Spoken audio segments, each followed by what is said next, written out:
SJ cartoon Hindi कहानी को subscribe like share. काम वाली को ही दे दो ससुराल। हाय कम्मो, बड़ी सर्दी हो रखी है सुबह में, और तू अपने घर से यहाँ काम करने भी आ गई। तुझे ठंड नहीं लगती क्या? क्या आंटी जी 7 बज रहे हैं, कौन सी सुबह हो रही है? मेरी सुबह 4 बजे ही हो जाती है। पहले मैं सुबह उठकर नहा धोकर अपने घर का काम करती है, फिर कान्हा जी के लिए भोग प्रसाद बनाती है, फिर अपने बच्चों को नाश्ता बनाकर देती है। उसके बाद काम करने के लिए निकलती है मैं। ठंड का क्या है, ठंड तो पूरे 4 महीने रहने वाली है। अब 4 महीने काम कोई और करेगा क्या? बड़े कमरे की मेरी है रे तू। सुबह में 4 बजे इतनी ठंड में उठकर नहा भी लेती है। यहाँ तो 7 बजे रजाई में से निकलकर तेरे लिए दरवाज़ा खोलने में भी हाथ पैर कांप रहे हैं। वाह, मान गए भाई तुझे हम। आंटी जी बर्तन तो निकाल के रखे हैं ना, मैं फटाफट पहले बर्तन कर देती है, उसके बाद झाड़ू पोछा लगाएगी। अरे तू ठहर जा, मैं तेरे लिए गीज़र ऑन कर देती हूँ। इतनी ठंड में बर्फ़ जैसा पानी आ रहा है, कैसे बर्तन धोएगी तू? आंटी जी ये गर्म पानी वाले चोचले ना बुरा मत मानना, आपके जैसे बड़े लोग करते हैं। हम लोगों को ठंडे पानी में काम करने की आदत होती है। अब आप विश्वास नहीं करेगी, सुबह 4:30 बजे ठंडे पानी में नहा कर आई लिए मैं। कुछ नहीं होता, आदत हो जाती है। और आप लोग ना पूरा दिन कंबल में बैठे रहते हो, इसलिए हाथ पैर जाम हो जाते हैं आप लोगों के। ठंड भी ज़्यादा लगती है। हम लोग दिन भर काम करते हैं, हाथ पैर चलते रहते हैं ना, तो शरीर में गर्मी भी बनी रहती है। इसलिए मेरे को तो ठंडे पानी में काम करने में कोई परेशानी नहीं है। आंटी जी आप अपने गीज़र को रहने दो, बिजली का बिल बचाओ, नहीं तो कल को कहोगे कम्मो तेरी वजह से लंबा चौड़ा बिजली का बिल आ गया रहा हमारा। फौलाद की है तो कम्मो मानना पड़ेगा तुझे। एक तू है और एक मेरी बहू है। उम्र में तुझसे 1-2 साल कम ही होगी वो, लेकिन उसकी हालत तो मेरे से भी ज़्यादा बुरी है। सुबह 9 बजे भी अपने कमरे में से कांपते हुए निकलती है। मैं सुबह चाय बनाकर ना दूँ तो उसकी हड्डियों में जान नहीं आती। कहती है मम्मी जी इतनी सर्दी में मेरे से उठा नहीं जाता। अब तू ही बता, 9 बजे कौन सी सुबह होती है? अरे छोड़ो ना आंटी जी, काम करने के लिए मैं है ना, फिर क्यों दीदी को आप सुबह सुबह उठाकर परेशान करती है? अरे नाजुक है वो, उनके मम्मी पापा ने ठंडे पानी में हाथ नहीं डालने दिया होगा कभी, उनसे कहाँ ठंड बर्दाश्त होगी। चलो आप ना बातों में मेरा टाइम वेस्ट मत करो, जल्दी जल्दी काम निपटाने दो। मेरे को 401 नंबर वालों के यहाँ भी जाना है। वो आंटी जी ना बड़ी खड़ूस है, थोड़ा से भी लेट हो जाए तो उनकी बड़बड़ चालू हो जाती है। हाँ तो कर लेना काम। चल अब तूने मुझे बिस्तर से उठा ही दिया है तो ला तेरे लिए 1 कप चाय बना दूँ। इतनी ठंड में तू काम कर रही है ना, तुझे देख देख कर मुझे सर्दी लग रही है। अरे रहने दो आंटी, क्यों मेरे को सिर पर चढ़ा रही लिए आप? कम्मो के मना करने के बाद भी शर्मिला रसोई में जाकर 2 कप चाय रख देती है और 1 कप कम्मो को पकड़ाकर उसके पास वहीं रसोई में खड़ी होकर बातें करने लगती है। शर्मिला को 25 साल की कम्मो बड़ी पसंद थी।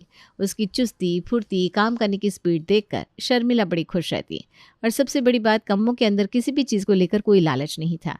ना तो वो खाने पीने की चीज़ों को देखकर ललचाती और ना ही घर में रखे किसी कीमती सामान को। सिर्फ अपने काम से मतलब रखती, चुपचाप आती, काम करती और हाथ धोकर निकल जाती। कम्मो के जाने के बाद सुबह के 9 बजे शर्मिला की बहू सिम्मी उठी और हाथ मलते हुए सोफे पर जा बैठी। मम्मी जी अपने चाय पी ली क्या? सुबह उठकर मेरे तो जैसे हाथ पैर जाम हो जाते हैं। इतनी सर्दी पड़ रही है, बस लगता है कंबल में ही बैठे रहो। कम्मो आई थी क्या? ठंड ज़्यादा नहीं पड़ रही बेटा, काम चोरी मुँह लग गई है तेरे। अरे ऐसे भी कोई बर्फ़ नहीं गिर रही है कि 9 बजे भी तो बिस्तर छोड़कर उठ नहीं पा रही है।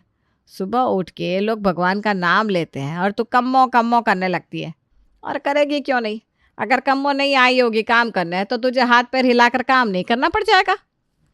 सास की बात सुनकर सिम्मी का पारा गर्म हो गया। मम्मी जी आपके कहने का मतलब क्या है? मैं पूरा दिन घर में कोई काम नहीं करती? सारा काम आपकी वो काम वाली ही करके जाती है क्या? 24 घंटे में एक बार झाड़ू पोछा बर्तन करके जाती है, उसके बाद कौन पूरा दिन घर संभालता है, मैं या आपकी वो कम्मो? अरे रहने दे तू, इस जन्म में तो तू कम्मो जैसी ना बन पाएगी। तुझे पता भी है सुबह 4 बजे उठती है वो, ठंडे पानी में नहाकर अपने घर का सारा काम निपटाने के बाद हमारे घर काम करने आती है, और हमारे घर से जाने के बाद भी चारों घरों में और काम करती है। ठंडे पानी में नंगे पाँव, तुझसे तो स्वेटर मोजा पहन कर भी घर के काम नहीं हो पाएंगे। माँ जी सर्दी के मौसम में सबको सर्दी लगती है। माना कि मैं सुबह जल्दी नहीं उठती हूँ, लेकिन वो सिर्फ इसलिए क्योंकि मैं जानती हूँ पापा जी और विवेक को शॉप के लिए 10:30 बजे निकलना होता है। मैं 9 बजे उठकर भी सबके लिए नाश्ता बनाकर टेबल पर लगा देती हूँ। मेरे लेट उठने से आपका कोई काम प्रभावित नहीं हो रहा, फिर आप क्यों मुझे बिना बात ताने देती रहती हैं? कम्मो नौकरानी है माँ जी, मैं आपकी बहू हूँ। आप मेरा कंपैरिजन उससे कर रही हैं, हद हो गई अब तो। ला, इसमें कंपैरिजन जैसी क्या बात है? तू उसके साथ कंपेयर करने के लायक कहाँ है? अरे कहाँ वो मेरी कम्मो, और कहाँ तू एक नंबर की कामचोर। वो इतने सवेरे ठंडे पानी में काम करके गई और तुझे तो आटा गूंदने को भी गर्म पानी चाहिए। माँ जी, आपका कम्मो मंत्र पूरा हो गया तो अब मैं कुछ काम शुरू करूं? आपका दिन तो कम्मो कम्मो रटने से कट जाएगा, लेकिन सुबह उठने के बाद आपके ताने सुनने के अलावा और भी 420 काम मेरा इंतजार कर रहे होते। हाँ हाँ, पता है मुझे कितनी धरती धकेल रही है तू दिन रात। मम्मी जी को तो उस कम्मो के आगे कुछ नजर ही नहीं आता। काम वाली क्या बहू से बढ़कर हो गई? और सबसे बड़ी बात, बहू के साथ नौकरानी की तुलना कौन करता है? 2 दिन बाद। सिम्मे, आज क्या चाय नाश्ता नहीं बनाएगी? टाइम कितना हो रहा है पता भी है तुझे? मम्मी जी, मेरी तबीयत ठीक नहीं है, उठने की हिम्मत नहीं हो रही है। आप कम्मो से कहकर आज का खाना बनवा लो, मैं उसका हिसाब देख लूँगी। अरे कम्मो, तेरी भाभी की आज तबीयत सही नहीं है, इसलिए आज तू खाना बना कर जा। सिम्मी ने कहा है वो तेरा हिसाब कर देगी। ठीक है आंटी जी, मैं बना के जाएगी। कम्मो जल्दी जल्दी रसोई में जाकर काम निपटाने लगती है। आधे घंटे बाद।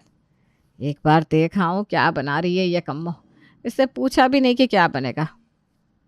कम्मो तो पूछने भी नहीं आई कि क्या बनेगा, तो मैंने सोचा मैं जाकर खुद ही तुझे बता दूं कि खाने में क्या बनेगा।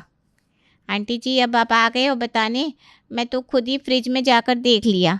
गोभी रखी हुई थी तो फटाफट काट के छौंक दी सब्जी, और इधर कुकर में दाल बना रही है। मैंने आटा भी लगा लिया है, बोलो तो रोटियां भी सेक कर चली जाओ। अरे कम्मो, बड़ी फुर्तीली है तू तो, आधे घंटे में सब बना भी दिया तूने। तेरी सास तो बड़ी खुश रहती होगी तेरे काम से। तू तो ऐसा लगता है बस काम को हाथ लगाती है और काम खुद ब खुद हो जाता है। आंटी, आप ना मेरे को चने के झाड़ पे मत चढ़ाओ। अब आप बताओ, अगर एक जगह खाना बनाने में 3 घंटा लगाएगी तो दिन भर में कितने घर का काम खत्म हो पाएगा मुझसे? ये झाड़ू पोछा खाना पीना यही तो काम है मेरा, इसलिए फटाफट कर लेती है मैं। लो, जिस खाने के लिए रोज़ घर में महाभारत छिड़ी रहती है, बहू ताने सुनाती है कि उसका पूरा दिन रसोई में बीतता जा रहा है, वो काम इस कम्मो ने आधे घंटे में निपटा दिया। माँ जी, कम्मो काम करके चली गई क्या? खाना बनाया ना उसने? हाँ भाई, दाल चावल सब्जी रोटी सब बना कर रख गई है। तेरी तरह नहीं है स्लो मोशन कि खाना बनाने में आधा दिन बिता दे। मशीन की तरह हाथ चलते हैं उसके, पलक झपकने से पहले सब काम निपटा के चली भी गई। देख ले बहू, कुछ सीख उस कम्मो से। जैसे तू काम करती है ना, उससे तो पूरा दिन मिलाकर भी घर के काम निपट नहीं पाते। और एक उस कम्मो को देख ले, अपने घर के साथ साथ 4 घरों का काम कर रही है, फिर भी बदन से फुर्ती कम नहीं होती उसकी। कभी कभी तो मुझे ऐसा लगता है माँ जी, कम्मो को ही बहू बनाकर अपने घर ले आना चाहिए था। पता नहीं अपने बेटे की शादी उन्होंने मुझसे क्यों कराई? जीवन भर ताना देने के लिए या लोगों को दिखाने के लिए कि उनके घर कितनी पढ़ी लिखी बहू आई है? पढ़ी लिखी बहू से भी बनवा तो ये पराठे ही रहे, और सोने पर सुहागा ये कि उसकी तुलना एक 5वीं फेल काम वाली से भी कर रहा है। शाम के समय। अरे वाह कम्मो, तू तो बड़ी सुंदर लग रही है। ये क्रीम कलर का सूट जच रहा है तेरे ऊपर। क्या आंटी जी, मेरा तो सस्ता वाला सूट है, क्या जचेगा? आप मेरी टांग खींच रहे ले क्या? अरे सस्ते महंगे से क्या होता है, अच्छा खासा रंग रूप दिया है भगवान ने। गोरी चिट्टी है, जो रंग पहन लेती है उसी में खिल जाती है। एक हमारी बहू है, एक कपड़ा खरीदने से पहले 10 बार सोचना पड़ता है। रंग दबा है ना उसका, हर रंग जचता नहीं है। ये क्या बोल रही हैं मम्मी जी आप? रंग रूप तो भगवान की देन होती है, वो किसी इंसान की उपलब्धि नहीं होती। और ठीक है, अगर मेरा रंग दूध की तरह सफ़ेद नहीं भी है तो आप किसी के साथ मेरा कंपैरिजन कर देंगी क्या? शर्मिला का हर बात के लिए कम्मो की तारीफ करना और बहू सिम्मी को नीचा दिखाना उसका पसंदीदा खेल बन गया था। बस वो छोटी छोटी बातों पर उसका बतंगड़ बनाकर बैठ जाती और फिर जब तक बहू चिढ़ ना जाए तब तक ऐसी बातें बोलती रहती। एक दिन, बहुत हो गया मम्मी जी, थक गई हूँ मैं आपका ये दिन रात का मोह पुराण सुनकर। आपको बहुत पसंद है ना कम्मो? ठीक है, आज से कम्मो ही आपकी बहू होने के सारे फर्ज निभाएगी। मैं भी तो देखूँ कौन सी नौकरानी एक बहू की जगह ले सकती है। नौकरानी के हाथ का किया हुआ झाड़ू पोछा बर्तन आपको नजर आता है, लेकिन बहू पूरे 24 घंटा घर के कामों में पिसती रहती है, वो आपको कभी नजर नहीं आया मम्मी जी। तो ठीक है, मैं भी तो देखूं शर्मिला देवी की बहू बनना आसान है या उनके घर की नौकरानी। दिमाग तो खराब नहीं हो गया तेरा?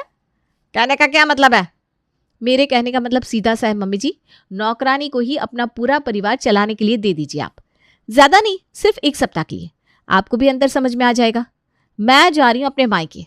अगर आपको अहमियत समझ में आए बहू की तभी आना मुझे लेना है, वरना आराम से रहिएगा अपनी कम्मों के साथ। देख कम्मा, बड़ा भरोसा है मुझे तेरे ऊपर। तेरी थोड़ी सी तारीफ क्या कर दी। मेरी नकचड़ी बहू है ना, तिल मिला गई। कहती है तू हमारा घर नहीं चला पाएगी। अगर हिम्मत है तो ले आओ अपनी कम्मों को मैदान में। मतलब मैं समझी नहीं आंटी जी। अरे मतलब ये कि आज से तू मेरे साथ मेरे घर में रहेगी। अरे कैसी बात कर रही हैं आप? 4 घर का काम पकड़ी हुई है मैं, ऐसे कैसे आपके साथ रहेगी? अरे मैं पैसे दूंगी ना तुझे, क्यों टेंशन ले रही है? अच्छा चल, डबल पैसे दूंगी, अब तो आएगी ना। चलो अब आप इतना जिद कर रही है तो ठीक है, मैं आपके घर का काम कर दिया करूँगी। अगले दिन, कम्मो झाड़ू पोछा बर्तन हो गया तेरा? हाँ आंटी जी हो गया। अब तो ऐसा कर, थोड़ा तेल गरम करके ला और मेरे घुटनों की मालिश कर दे। अब भी लाती है? मन से नहीं कर रही तू। अरे थोड़ा जोर लगा के कर, तब तो मजा आएगा। अरे आंटी बुढ़ापे का शरीर है आपका, घुटने की हड्डी चटक गई तो इस उम्र में जुड़ने वाली नहीं है। तेरी ये ना मजाक की आदत मुझे बहुत पसंद है। काम करते हुए हंसी मजाक बंद नहीं होता तेरा। चल अब जल्दी से बालों की भी मालिश कर दे, उसके बाद नाश्ता बना ले। भूख लग गई मालिश करवाने से। शर्मिला के कहे अनुसार कम्मो जाकर उसके लिए नाश्ता बनाने लगती है। क्या बना रही है नाश्ते में? आंटी जी पोहा बनवा लो, लेट हो रहा है मुझे, जल्दी बन जाएगा। अरे तेरे हाथों में तो वैसे भी जादू है, चुटकी बजाते ही सारा काम निपटा देगी तू। आंटी जी आप ना मक्खनबाजी बंद करो, सीधा सीधा बताओ आपको क्या खाने का मन है। देख मेरी बहू वैसे तो 1 नंबर के कामचोर है। किसी की पसंद नापसंद से कोई मतलब नहीं है उसको, बस ऐसे ही उल्टा सीधा बनाकर रख देती है। तो ऐसा कर, आज नाश्ते में आलू की कचौड़ियाँ बना ले, बड़े दिन से खाने का मन था। कम्मो समझ गई थी कि शर्मिला कचौड़ियाँ खाए बिना उसका पीछा छोड़ने वाली नहीं है, इसलिए वो जल्दी जल्दी कचौड़ियों की तैयारी करने लगती है। अरे भाई, नाश्ते का काम हो जाए ना तेरा तो फटाफट से मशीन में कपड़े धोकर फैला दे। एक बार धूप चली गई ना तो कपड़े नहीं सूखेंगे। सर्दियों के मौसम में वैसे भी तुझे तो पता ही है, नाम की धूप आती है। कम्मो ने कपड़े धोकर सुखा दिए। ठीक है आंटी जी, अभी ना मैं 302 नंबर वाले के यहाँ जा रही हूँ, शाम को आएगी। अरे ऐसे कैसे शाम को आएगी तू? दोपहर में खाना कौन बनाएगा? मैंने तुझे कहा ना, तू झाड़ू मार, बाकी सब घर के काम को बस यहीं रह कर और मेरे घर का काम संभाल। आंटी जी सुबह 6 बजे से आई लिए मैं, साफ़ सफाई करी, नाश्ता बनाया, आपकी तेल मालिश हो गई, कपड़े धो दिए, अब थोड़ा सा खाना बनाने का रह गया है, अब बना लो ना। वैसे भी मेरे को थकान सी लग रही है, दिन के समय में मैं अपने घर जाकर आराम करती है, दोपहर में काम करने की आदत नहीं है मेरे को। अरे बेटा, तू आराम करेगी तो फिर बचे हुए काम कैसे होंगे बता? हाँ, तू ऐसा कर, सबसे पहले पूरे घर की डस्टिंग कर दे, उसके बाद दोपहर का खाना बनाना, फिर ये जो कल के कपड़े रखे हैं ना, इनको प्रेस करके अलमारी में लगा देना। शर्मिला के कहे अनुसार कम्मो एक एक करके सारे काम करती जाती है। वैसे तो तू काम बढ़िया करती है, लेकिन पता नहीं क्यों आज बहुत जल्दबाजी में काम कर रही है। ये देख, डस्टिंग भी अच्छे से नहीं की, इधर टेबल पर भी मिट्टी दिखाई दे रही है और वो फूलदान हटाकर सफाई नहीं करी। आंटी जी शाम होने को आई है, एक बार घर जाकर अपने बच्चों को देखा हूँ क्या? ऐसे कैसे काम चलेगा? अरे रुक तो सही, ऐसा कर शाम की चाय बना जा, उसके बाद आराम से आधे घंटे में लौट कर आना, तब रात के खाने की तैयारी करना, ठीक है? कम्मो जल्दी से शर्मिला को चाय बना कर देती है और उसके बाद अपने घर की ओर निकल जाती है।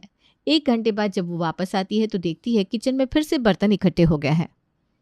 आंटी जी अभी तो मैं बर्तन साफ करके गई थी, फिर बर्तन किधर से आए? अरे तू तो सूखी चाय बना कर रख गई थी, अब शाम के टाइम कोई ऐसी ही सूखी चाय थोड़ी ना पीता है, थोड़ा बहुत नाश्ता भी तो बनाना पड़ता है। तुझे तो अपने घर जाने की जल्दी लगी हुई थी, तेरे जाने के बाद मैंने बनाया, अब चाय नाश्ता बनेगा तो थोड़े बहुत बर्तन तो गंदे होंगे ही। पहले ये बर्तन बहू धो देती थी, क्योंकि फिर अभी डिनर बनाने के लिए बर्तनों की ज़रूरत पड़ जाएगी ना। अब बहू तो है नहीं, ऐसा कर तू ही फटाफट से बर्तन साफ कर ले और उसके बाद रात के खाने की तैयारी करना। अरे ये आंटी ये क्या ऑर्डर एक खत्म होने का नाम ही नहीं ले रहे, सुबह से रात होने को आई, एक के बाद दूसरा, दूसरे के बाद तीसरा काम बताती ही जा रही है। 2 दिन बाद कम्मो जल्दी जल्दी हाथ चलाकर रात का खाना तैयार कर रही थी, तभी शर्मिला रसोई में आती है। ठीक से मसाला भुना भी नहीं था और तूने उसमें सब्जी डाल दी, अब ऐसे कच्चा पक्का मसाले वाला खाना बनाकर खिलाएगी क्या तू? मैं तो तेरी तारीफ करते करते नहीं थकती थी अपनी बहू से, तेरे हाथ का खाना देखकर तो अब मुझे अपनी बहू की याद आ रही है। अब समझ में आ रहा है मुझे क्यों वो खाना बनाने में इतनी देर लगाती थी। अरे बड़ी साफ सफाई से और टाइम देकर बनाती है मेरी बहू खाना, तभी तो उसके हाथ का खाना इतना लजीज बनता है। तेरे हाथ का खाना 2 दिन खाकर देख लिया मैंने, स्वाद ही नहीं है तेरे हाथ में। अरे आंटी जी, मेरे से हाथ जुड़वा लो आप मेरे को जितना पैसा देती थी ना उतने में खुश थी मैं। 1 घंटे में जान तो छूटती थी मेरी। पूरा दिन भूत जिन की तरह घर में काम में लगी हूँ, लेकिन आपकी तो बड़बड़ बड़बड़ बंद होने का नाम नहीं लेती। आपको खुश करना मुश्किल ही नहीं, नामुमकिन है। खाना बनाओ, कपड़े धो, सुखाओ, तय करो, कपड़ों पर प्रेस लगाओ, बर्तन धो, चाय नाश्ता बनाओ, घर की डस्टिंग करो, दिन में 2-2 बार आपकी मालिश करो, उसके बाद भी खुश नहीं है आप। अरे इतनी चाकरी तो आपकी बहू ही कर सकती है, अपने बस का नहीं है रे बाबा। अरे कम्मो कैसी बात कर रही है तू? जब बर्तन धोने आती थी तब तो बड़ी फुर्ती दिखाती थी। अब मैं देख रही हूँ कि तू भी धीरे धीरे हाथ पैर चलाकर काम कर रही है। बस निकल गई तेरी 4 दिन में सारी फुर्ती बाहर। आंटी जी, इंसान है मैं, कोई मशीन थोड़ी ना हूँ जिसका आपने एक बार बटन दबा दिया तो वो भाग भाग कर बस काम करती जाएगी। 10 बातें सुनाने के बाद कम्मो काम छोड़कर चली गई थी और कम्मो के जाने के बाद शर्मिला सर पकड़कर अपनी बहू को याद कर रही थी। बहू, मुझे समझ में आ गया कि बहू बहू होती है, काम वालियों से ससुराल नहीं चला करते। तू वापस आ जा बेटा, मैं मान रही हूँ कि मेरी गलती थी।